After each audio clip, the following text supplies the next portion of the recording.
ಎಲ್ಲರಿಗೂ ನಮಸ್ಕಾರ. ನಾನು ಚೆನ್ನಾಗಿದ್ದೀನಿ, ನೀವು ಚೆನ್ನಾಗಿರಂತ ನಾನು ಭಾವಿಸ್ತೀನಿ.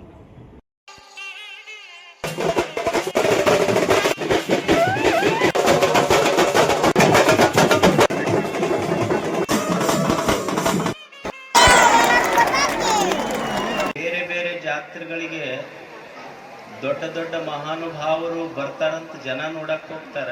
ಇಲ್ಲೆಲ್ಲ ದೊಡ್ಡ ದೊಡ್ಡ ವ್ಯಕ್ತಿಗಳು ನಿಮ್ಮನ್ನು ನೋಡ್ಬೇಕಂತ ಬರ್ತಾರ.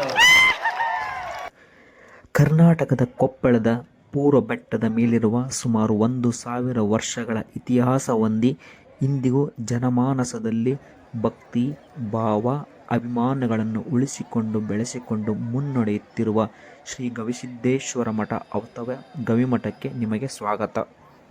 ಇಂದಿನ ಎಲ್ಲ ಪೀಠಾಧಿಪತಿಗಳಿಗೆ ಅಥವಾ ಸ್ವಾಮಿಗಳಿಗೆ ಮತ್ತು ಈಗಿರುವ 18ನೇ ಪೀಠಾಧಿಪತಿ ಶ್ರೀ ಅಭಿನವ ಗವಿಸಿದ್ದೇಶ್ವರ ಮಹಾಸ್ವಾಮಿಗಳನ್ನು ನಮಿಸುತ್ತಾ ಈ ವಿಡಿಯೋನ ನಾವು ಮುಂದುವರ್ಸೋಣ. ಈಗ ಇತ್ತೀಚಿನ ದಿನಮಾನಗಳಲ್ಲಿ ಕೊಪ್ಪಳ ಅಂದ ತಕ್ಷಣ ಫಸ್ಟ್ ನಮಗೆ ನೆನಪಾಗದ ಗವಿಸಿದ್ದೇಶ್ವರ ಮಠ. ಈ ಮಠವನ್ನು ಉತ್ತರ ಕರ್ನಾಟಕ ಭಾಗದ ತ್ರಿವಿಧ ದಾಸೋಹ ಅಂದ್ರ ಅನ್ನ ಅರಿವು ಆಧ್ಯಾತ್ಮದ ಗಂಗೋತ್ರಿ ಅಂದ್ರ ತಪ್ಪಾಗ್ಲಿಕ್ಕಿಲ್ಲ.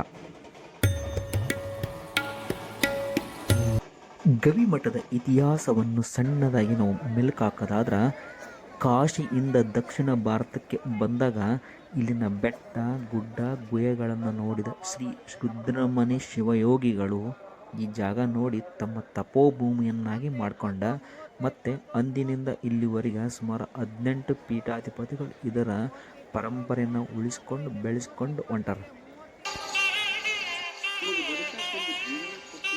ಮಠಕ್ಕೆ 100 ವರ್ಷಗಳ ಇತಿಹಾಸ ಇದ್ದರೂ ಜಾತ್ರೆ ಆರಂಭವಾಗಿದ್ದು ಮಠದ 11ನೇ ಪೀಠಾಧಿಪತಿಗಳಾದ ಶ್ರೀ ಗವಿಸಿದ್ದೇಶ್ವರ ಮಹಾಸ್ವಾಮಿಗಳು 1816ರಲ್ಲಿ ಜೀವಂತ ಸಮಾಧಿಯಾದರು. ಇದನ್ನು ಸ್ಮರಿಸಿ ಪ್ರತಿ ವರ್ಷ ಈ ಜಾತ್ರೆನ ಬನದ ಹುಣ್ಣಿಮೆ ನಂತರ ಮಾಡ್ತಾರೆ. ರಥವನ್ನು ಎಳಿತಕ್ಕಂಥ ಕೆಲವು ನಿಮಿಷಗಳ ಮುಂಚೆ ಅಂದ್ರೆ ಸೂರ್ಯಾಸ್ತಕ್ಕೂ ಮುಂಚೆ ಗವಿಸಿದ್ದೇಶ್ವರರ ಮೂರ್ತಿಯನ್ನು ಬೆಟ್ಟದ ಮೇಲಿರುವ ದೇವಸ್ಥಾನದಿಂದ ಸಕಲ ವಾದ್ಯಗಳ ಮೂಲಕ ಪಲ್ಲಕ್ಕಿಯಲ್ಲಿ ಮಠದ ಮುಂದೆ ಸಜ್ಜಾಗಿ ಸುಂದರವಾಗಿ ನಿಂತಿರುವ ತೇರಿನತ್ತ ಸಾಕ್ತತಿ. ಅದಕ್ಕೆ ನಾವು ಉತ್ಸವ ಮೂರ್ತಿ ಅಂತ ಹೇಳ್ತೀವಿ. ಈ ಜಾತ್ರೆಗೆ ಏನು ವಿಶೇಷತೆಪ್ಪ ಅಂದ್ರೆ ಪ್ರತಿ ವರ್ಷ ಪ್ರತಿ ಸ್ಟೇಜ್ ಮೇಲೆ ಪ್ರತಿ ಸಮಾರಂಭಗಳಿಗೆ ಬೇರೆ ಬೇರೆ ಕರೆಸ್ತಾರೆ. ಅದೇ ರೀತಿ ರಥೋತ್ಸವಕ್ಕೆ ಸತೆಗೆ ಬೇರೆ ಬೇರೆ ಕಡೆಯಿಂದ ಕರೆಸಿಬಿಟ್ಟು ಅವ್ರ ಕಡೆಯಿಂದ ಉದ್ಘಾಟನೆ ಮಾಡಿಸಿ ಧ್ವಜಾರೋಹಣ ಮಾಡೋ ಮೂಲಕ ರಥೋತ್ಸವಕ್ಕೆ ಚಾಲನೆ ಕೊಡಲಾಗುತ್ತೆ. ಆ ಕ್ಷಣವನ್ನು ನೋಡೋಕೆ ಸುತ್ತಮುತ್ತಲಿನ ಊರು ತಾಲೂಕು ಜಿಲ್ಲೆಯಲ್ಲದೆ ಪಕ್ಕದ ರಾಜ್ಯಗಳಿಂದ ಸಹ ಬಂದ ಜನ ಅಲ್ಲಿ ಸೇರಿರ್ತಾರೆ. ಆ ಜನ ಸಾಗರವೇ ಸೇರಿರುತ್ತೆ. ಎಷ್ಟಂದ್ರೆ ಸುಮಾರು 5ರಿಂದ 6 ಲಕ್ಷ ಜನ ಸೇರಿರ್ತಾರಂತಿಲ್ಲಿ. ಉತ್ಸವ ಮೂರ್ತಿನ ದೇವಸ್ಥಾನದಿಂದ ತೇರಿನ ಕಡೆಗೆ ತಗೊಂಡು ಹೋಗ್ತಾರಲ್ಲ ಪಲ್ಲಕ್ಕಿ ಒಳಗೆ, ಆ ಎಲ್ಲ ಕ್ಷಣಗಳು ಭಾಳ ಚಂದ ಇರ್ತವೆ. ಆ ಮೆರವಣಿಯನ್ನು ನೋಡೋಕ್ಕಂತೂ 2 ಕಣ್ಣು ಸಾಲದು ಅಂತಲೇ ಹೇಳ್ಬೋದು. ಮತ್ತು ಇನ್ನೊಂದು ನಿಮಗೆಲ್ಲ ಗೊತ್ತಿರಲಿ, ತೇರು ಎಳೆದ್ಮೇಲೆ ಮತ್ತೆ ಅದು ವಾಪಸ್ ಬಂದಮೇಲೆ ಮತ್ತೆ ಉತ್ಸವ ಮೂರ್ತಿನ ವಾಪಸ್ ತಗೊಂಡು ದೇವಸ್ಥಾನ ಒಳಗೆ ಕೂಡಿಸ್ತಾರೆ. ಉತ್ಸವ ಮೂರ್ತಿನ ಪಲ್ಲಕ್ಕಿ ಒಳಗೆ ಮೆರವಣಿಗೆ ಮಾಡ್ಕೊಂಬರೋದು. ಈ ರಥೋತ್ಸವಕ್ಕೆ ಚಾಲನೆ ಕೊಟ್ಟ ಮೇಲೆ ಅಲ್ಲಿ ಕಲ್ತಿರ್ತಕ್ಕಂಥ 5ರಿಂದ 6 ಲಕ್ಷ ಜನರ ಹರ್ಷೋದ್ಗಾರ ಯಾವ ರೀತಿ ಇರುತ್ತೆ ಅಂತ ಹೇಳ್ಬಿಟ್ಟು ನಾನು ಈ ವಿಡಿಯೋದಲ್ಲಿ ತೋರಿಸ್ತೀನಿ. ಎಂಡ್ವರೆಗೆ ಸ್ಕಿಪ್ ಮಾಡಿದೆ ಈ ವಿಡಿಯೋ ನೋಡಿ.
ಆದಂಥ ರಾಜಶೇಖರ್ ಇಂತಾದ್ರವರು ಅನೇಕ ಜನಪ್ರತಿನಿಧಿಗಳು ಇವತ್ತಿಲ್ಲಿ ಭಾಗವಹಿಸ್ತಕ್ಕಂಥದ್ದನ್ನ ಗಮನಿಸಿದ್ದೀವಿ. ಇಲ್ಲಿ ಎಲ್ಲರೂ ಜಯಘೋಷವನ್ನ ಹೇಳ್ತಾ ಇದ್ದಾರೆ, ಗವಿಸಿದ್ಧ ಗವಿಸಿದ್ಧ ಎಂದು. ಇನ್ನು ಮುಂದೆ ಗವಿಸಿದ್ದಪ್ಪ ಕೊಪ್ಪಳ ಸರ್ ಅವರು ಈ ಒಂದು ವೀಕ್ಷಣೆಯನ್ನ ಮುಂದುವರಿಸಿದ್ದಾರೆ. ಜಾತ್ರಾ ಮಹೋತ್ಸವ 210ನೇ ಜಾತ್ರಾ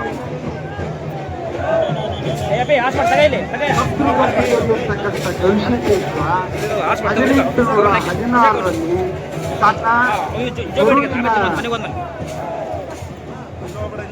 ಅಗಲಿಕೆಯನ್ನು ಸಹಿಸದೆ ತಾನೇ ಸ್ವತಃ ಗುರುವಿಗಾಗಿ ಸಂಕಲ್ಪಕ್ಕೆ ಈಡೇರಿಕೆಗೆ ಸಾಕ್ಷಿಯಾಗಲಿಕ್ಕೆ ಸಜ್ಜಾಗಿರುವಂತ ಮಾರಥೋತ್ಸವ ಇದು 33 ವರ್ಷಗಟ್ಟೆ ಈ ಮಾರಥೋತ್ಸವವನ್ನು ತಯಾರು ಮಾಡಲಿಕ್ಕೆ ತಗಲಿದ ವೆಚ್ಚ 10 ಲಕ್ಷ ರೂಪಾಯಿ.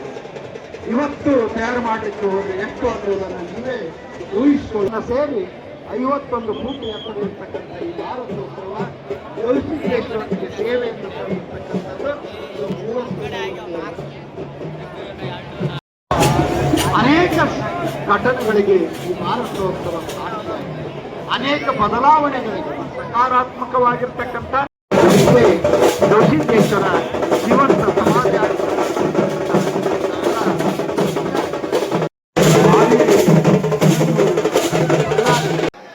ದಯಾಘನ ಗವಿಸಿದ್ದೇಶನನ್ನ ಗುರುನಾಥ ಶಿವಶಾಂತ ಶಿವಯೋಗಿಯನ್ನ ಮಂದಿರದಲ್ಲಿ ಸ್ಮರಿಸಿ, ಇದು ಗವಿಸಿದ್ದಪ್ಪಜ್ಜನ ಜಾತ್ರೆ.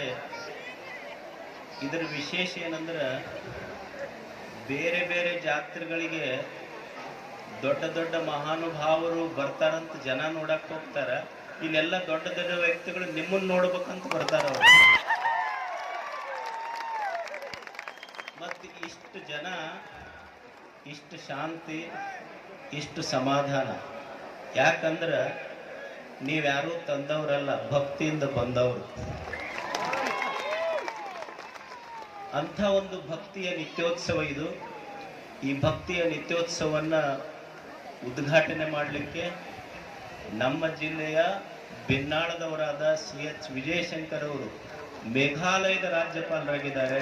ಅದು ನಮ್ಮೆಲ್ಲರಿಗೂ ಹೆಮ್ಮೆ. ಅವರು ಈ ಯಾತ್ರಾ ಮಹೋತ್ಸವದ ಉದ್ಘಾಟನೆ ಮಾಡ್ತಾ ಇದ್ದಾರೆ. ಅವರ 2 ಉದ್ಘಾಟನೆ ನುಡಿಯ ನಂತರ ಧ್ವಜಾರೋಹಣ, ಆಮೇಲೆ ರಥೋತ್ಸವಕ್ಕೆ ಚಾಲನೆ ಸಿಗ್ತವೆ. 6 ಲಕ್ಷ ಜನ ಇಲ್ಲಿ ನಿಂತಿದ್ದಾರೆ ಅನ್ನೋ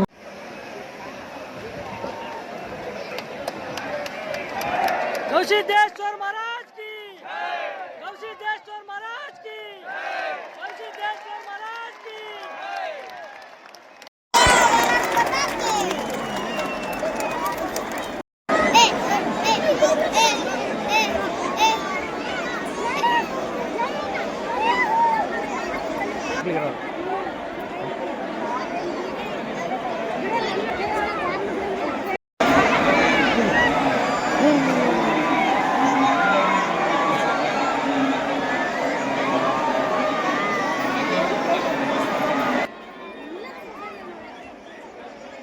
ಯಾವುದೇ ಜಾತ್ರೆ ಅಥವಾ ಸಮಾರಂಭಗಳಿಗೆ ಹೋದಾಗ ಸ್ವಚ್ಛತೆಯನ್ನು ಕಾಪಾಡಿ ಅಂತ ಈ ವಿಡಿಯೋ ಮೂಲಕ ತಿಳಿಸ್ತಾ, ಈ ವಿಡಿಯೋ ನಿಮಗೇನಾದರೂ ಇಷ್ಟ ಆದರೆ ಬೇರೆಯವ್ರಿಗೆ ಕಳಿಸಿ. ಇನ್ನೂ ಚಾನಲ್ನ ಸಬ್ಸ್ಕ್ರೈಬ್ ಮಾಡಿಲ್ಲ ಅಂದರೆ ಸಬ್ಸ್ಕ್ರೈಬ್ ಮಾಡಿ ಅಂತ ಹೇಳ್ತಾ, ಮುಂದಿನ ವಿಡಿಯೋದಲ್ಲಿ ಹೊಸ ಜಾಗ ಹೊಸ ವಿಷಯ ಜೊತೆ ನಾನು ನಿಮಗೆ ಸಿಗ್ತೀನಿ.